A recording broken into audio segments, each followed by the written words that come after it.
নতুন বছরে বিশ্ব রাজনীতিতে আলোচনার অন্যতম কেন্দ্রবিন্দু এখন ভেনেজুয়েলা। ডোনাল্ড ট্রাম্পের দ্বিতীয় মেয়াদে ক্ষমতায় আসার পর থেকেই প্রশ্ন ওঠে, আমেরিকা কি এবার বিশ্বের বৃহত্তর তেলের খনি ভেনেজুয়েলার উপর পূর্ণ নিয়ন্ত্রণ নিতে যাচ্ছে? ট্রাম্পের এই তেলের রাজনীতি কি সফল হবে, নাকি মধ্যপ্রাচ্যের মতো এখানেও তৈরি হবে নতুন কোনো সংকট?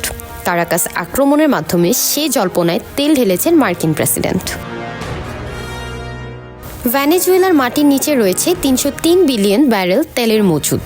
আন্তর্জাতিক বিশ্লেষকরা মনে করছেন, ট্রাম্পের পরিষ্কার লক্ষ্য হচ্ছে মার্কিন কোম্পানিগুলোর মাধ্যমে এই তেলের নিয়ন্ত্রণ নিয়ে বিশ্ববাজারে দাম কমানো এবং ভেনেজুয়েলার উপর থেকে চীন রাশিয়ার প্রভাব মুছে ফেলা।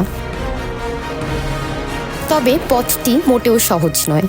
প্রথমত, ভেনেজুয়েলার বর্তমান সরকার ক্ষমতা না ছাড়ার বার্তা দিয়েছে, ফলে নিয়ন্ত্রণ নিয়ে আরও আক্রমণের পথে যেতে হবে যুক্তরাষ্ট্রকে, যা আন্তর্জাতিক বিশ্ব ভালোভাবে নেবে না।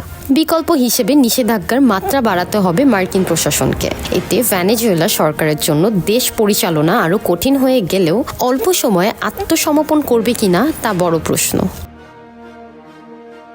দ্বিতীয়ত, চীন ও রাশিয়া ভেনেজুয়েলায় তাদের $1000 কোটি বিনিয়োগ চুপচাপ ছেড়ে দেবে না। এই দেশ দুটি ভেনেজুয়েলার গুরুত্বপূর্ণ অংশীদার এবং তাদের বিনিয়োগ ও স্বাস্থ্য সুরক্ষায় সর্বোচ্চ চেষ্টা চালাবে তা বলার অপেক্ষা রাখে না। তৃতীয়ত, বছরের পর বছর পড়ে থাকা ভেনেজুয়েলার ভাঙাচোরা তেল অবকাঠামো রাতারাতি ঠিক করাও সম্ভব না।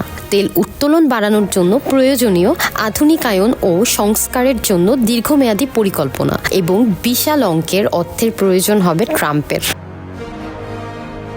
এসব চ্যালেঞ্জ ও বাধা টপকাতে নয়া মাস্টার প্ল্যান করতে হবে ডোনাল্ড ট্রাম্পকে।